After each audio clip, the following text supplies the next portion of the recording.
করতলে যদি ফাঁক থাকে, করতলের কোনো আঙুলে যদি আমরা ফাঁক দেখতে পাই, তাহলে সেই ফাঁক আমাদের বলে দেয় যে তার ভাগ্য কেমন হবে, স্বভাব চরিত্র কেমন হবে, সেই ব্যক্তি কেমন হতে পারে, তার আর্থিক ভাগ্য কেমন হতে পারে, এই বিষয়ে আমরা অনেক কিছু জানতে পারি।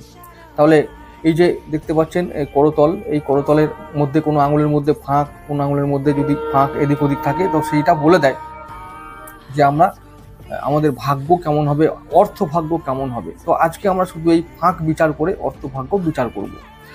যদি আমরা হাত এরকম রাখি, এই অবস্থায় রাখি, তাহলে দেখা যাবে যে আঙুলগুলোর মধ্যে ফাঁক থাকছে সেই আঙুল ফলাফল বদলে দেবে, কোন কোন মানে আমাদের অর্থভাগ্য বদলে দেবে। আমি আজকে এটা আলোচনা করছি। প্রথম যেটা বলতে চাইবো, এটা হচ্ছে যদি আমরা হাত জোর করি, তাহলে তর্জনী ও মধ্যমা আঙুলের মধ্যে, এই যে হচ্ছে তর্জনী আর এই হচ্ছে মধ্যমা, তাহলে এই দুটোর মধ্যে যদি ফাঁক থাকে, তাহলে জাতক জাতিকার 35 বছর বয়স পর্যন্ত অর্থ কম থাকে।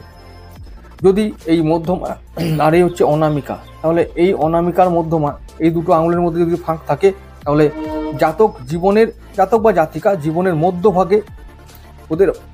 মধ্যভাগে ওদের অর্থের অভাব থাকে, অর্থাৎ আর্থিক সমস্যায় পড়ে।